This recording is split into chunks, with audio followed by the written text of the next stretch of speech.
해결책은 아들에 집착하지 말고 그녀 자신의 삶을 살아가는 것입니다. 아버지 그 마음으로 다가간다면 동령은 달라질 것 같습니다. 아버지 자기 안에 있는 모성도 좀 발휘를 해보는 게 어떨까요? 그렇습니다. 강함보다는 부드러움, 유연함이 중요한 것 같아요. 마인드 닥터의 가족 행복 처방전. 안녕하세요, 마인드 닥터입니다. 응답하라 1988, 이 응팔 5 가족들의 행복 통해서 또 가족의 이야기를 해보겠습니다. 지난 시간에는 덕선이네와 정환이네의 이야기를 하였지요. 오늘은 선운의, 동룡이네, 태기네 가족의 이야기입니다.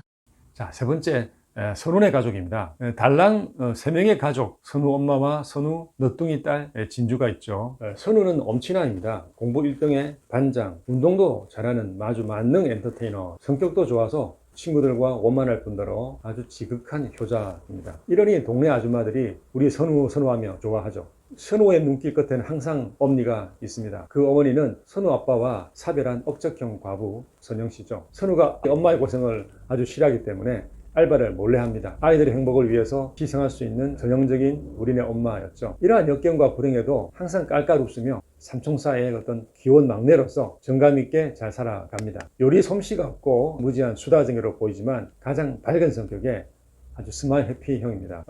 선우 엄마의 이러한 밝은 심성은 부모와 형제들이 만든 그 가정 환경이 사랑에 충만했기 때문일 것입니다. 딸의 박복함에 안쓰러워 달려오려는 그 친정 엄마, 또 항상 걱정해주는 오빠들을 보면 알 수 있죠. 이에 비해 미란 씨를 보면 성장하며 고생을 많았고 일찍부터 일수와 사채업자로 산전수전을 다 겪었다고 합니다. 낳아서 또 주어야 할 부모의 그 사랑이 결핍되면 어쩌면 학대할 수도 있습니다. 그렇게 되면 아이는 인간에 대한 기본 신뢰가 부족해지고 세상은 긴장하지 않으면 버림받고 상처받는 것으로 각인이 될 것입니다. 미란씨 그녀는 가끔 굳은 얼굴에 그늘이 드리워져 보입니다. 단단하고 정확한 일처리는 생존 습성이 되었죠. 다행히 유순하고 다정한 남편을 만나고 좋은 이웃들과 살며 그 상처는 아물고 있습니다. 선우 엄마가 성격이 좋아도 홀어머니가 외며느리를 보게 되면 아들을 뺏기는 그 박탈감에 독한 시어머니가 될 수도 있겠죠. 선우가 프로포즈한 그 보라가 누굽니까? 한 성격하며 아이들을 꽉 잡고 동네 어른들도 그 눈치를 보는 꼬쟁이 성깔이죠. 이래서 선우 엄마의 노년은 고달플 수도 있는데 해결책은 아들에 집착하지 말고 그녀 자신의 삶을 살아가는 것입니다. 마침 고향 오빠인 태기 아버지와 핑크빛 라인이 이어지죠. 이 인연은 그녀와 선우를 위해서도 무척 고무적입니다. 아들의 행복을 바란다면 엄마 자신이 먼저 행복해야 합니다. 동룡이네 가족. 쌍문동 5총사 중 가장 문제아는 모든 노는 곳에 앞장을 서고 사고를 저지르고 재미난 것에 올인하는 도룡뇽이죠. 소아정신과에 오는 아이들 중 주의력 결핍 과잉행동 증후군의 아이들과 비슷하게 산만하고 개구쟁입니다. 교실이 갑갑하고 지겨운데 아버지인 학년주임 교사의 감시와 핍박을 받으니 참 이 녀석의 10대는 고단합니다. 쌍문동 친구들은 그래서 동룡에게는 신이 되려한 동화줄이죠. 도룡뇽의 재능은 빠른 상황 파악과 위기 대처 능력, 순발력과 또 뻔뻔한 재치입니다. 정봉이와는 종류가 좀 다른 공부 부적응자죠. 외향 감각형이니 연예계나 비즈니스 일이 적성에 맞지 않을까 합니다. 아버지가 교사인지라 도대체 얘는 누구의 유전자인지 이해가 안 되었는데 아버지가 이웃들과 화투를 치면서 나타난 그 교활함과 뻔뻔한 사기술을 보고 나니 그럼 그렇지 하게 되었습니다. 아버지가 도룡뇽과였던 겁니다. 어머니는 보험 외판원으로 판매왕이 되며 더욱 가정보다 바깥일에 올인하면서 동룡은 애정 결핍 증세를 보였습니다. 동룡이 활개를 치던 그 당시 학교를 보면 직업이 좀 낭만적이었습니다. 난로에 도시락들을 올려놓고 교실에서 하는 장난과 게임들도 추억이 어린 광경이 많죠. 선생님들에게 불만이 있어도 순종하는 모습들은 교권이 떨어진 지금과 비교하면 참 격세지감이 듭니다. 큰 도룡뇽인 학주 아버지는 학생들에게 매를 들고 절대 권력 쟁세를 하는 밉상 선생님이죠. 우리가 학교를 다닐 때에도 대개 동물의 별명을 가진 선생님들이 있었고 무지 많이 맞기도 했습니다. 아이들이 그 이름을 잊지 못해서 10년이 20년이 지나 만나도 그 누구누구 요즘도 애들 패고 다니냐 라고 안부를 묻기도 합니다. 무서운 아버지는 아들을 보면서 마치 옛날 자신의 모습을 보는 것 같아 버럭하게 또 되는 것일 수 있습니다. 심리적으로 이런 행동들은 관심을 끌고 사랑받고 싶은 욕구의 발로라고 합니다. 산만하고 놀기 좋아하는 아이가 아버지의 친애를 사랑을 받는 건 참 힘들 것입니다. 뭘 잘하는 게 있어야 머리를 쓰다듬어 주지라는 게 아버지의 심정이죠. 하지만 두려움보다 아이를 바꿀 수 있는 게 부자간의 친애이기에 우선 아버지의 따뜻한 손이 내밀어져야 합니다. 용장 밑에 약줄이 없는 것은 전장에만 그렇습니다. 호랑이 아버지가 있어서 아이들이 바르게 자랐던 것보다는 그 옆에 어머니가 역할을 잘해서 아이들이 잘 자랐다고 생각합니다. 그런데 동용에게는 그런 어머니가 바쁘기에 마음은 항상 허전해서 자꾸 딴짓들을 하는 것 같아요. 어쨌든 이 가정은 학주 아버지가 아내를 좀 더 다정하게 해주며 관계를 회복하여 아내의 허전함을 없애주는 것이 변화의 시작으로 좋을 것 같습니다. 남편의 이런 변화로 인해 동용의 어머니는 이래서만 자신의 존재감을 느끼지 않고 자기 자리로 돌아와 훈훈한 가정의 분위기를 만들 것 같습니다. 엄마의 관심으로 아이가 정서 안정이 되어 좀 달라지면 아버지의 차례가 되겠죠. 학생을 지도하는 교사의 마음과 태도가 아니라 아들과 소통하는 아버지 그 마음으로 다가간다면 동용은 달라질 것 같습니다. 꼬리를 자르고 도망치기에 급급하지 않고 참 멋있는 녀석이 될 수 있겠죠. 태긴의 가족.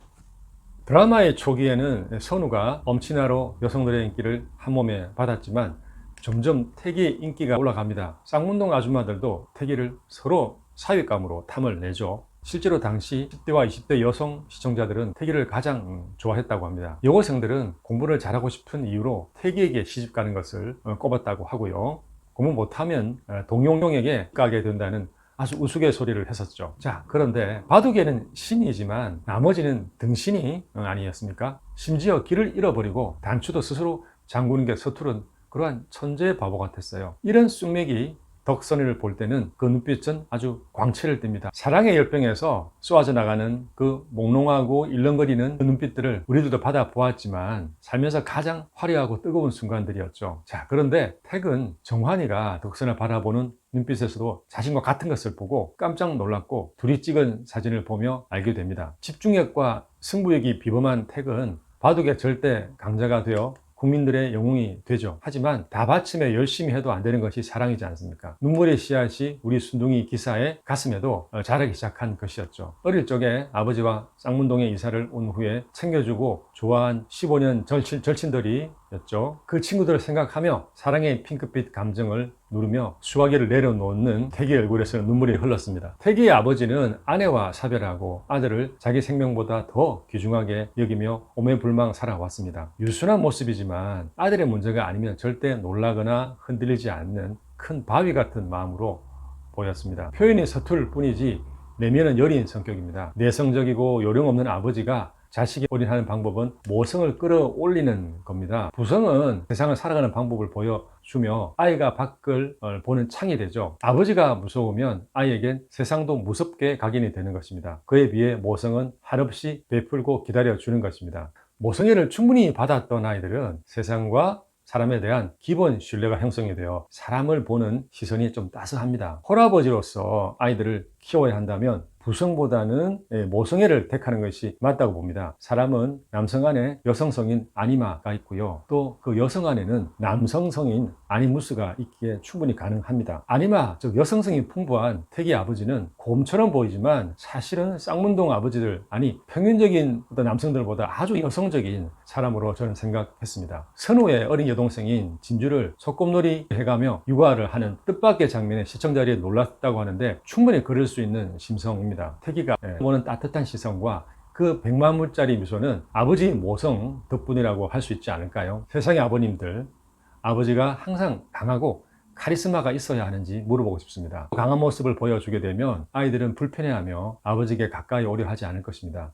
아버지의 인간적 고민을 들으며 세상을 배울 기회를 잃게 됩니다. 뻣뻣해서 표현을 잘 하지 못한 아버지는 끝내 그 기회를 갖지 못하고 늙어가서 아버지에게 그런 마음이 있는 줄 몰랐라고 서로 가슴 아프게 후회한다면 참 애석한 일이 되겠죠. 자, 강한 아버지 또는 부드러운 아버지들이요, 아들과 친애하고 자기 안에 있는 모성도 좀 발휘를 해보는 게 어떨까요? 아이들이 세상을 헤쳐나가게 되면서 어깨가 무거워 힘들 때 참아내는 굳어진 얼굴보다 힘든 자신을 격려하고 주위 사람들도 어루만져주는 그러한 밝은 얼굴이 되기를 하지 않습니까? 그렇습니다. 강함보다는 부드러움, 유연함이 중요한 것 같아요. 태기의 어떤 부드러움 속에 강한 승부근성이 이글거리지 않습니까? 우리 아이들은 아버지의 강점도 담게 될 테니 믿어주고 좀 힘을 좀 빼봅시다, 아버님들. 자, 이렇게 응답하라 1988 드라마를 통해서 쌍문동의 5가족의 사례를 들어보며 우리 가족관계를 한번 생각해 보았습니다. 자, 다음 시간에 또 다른 이야기를 들고 찾아뵙겠습니다. 감사합니다. 마인드 닥터였습니다.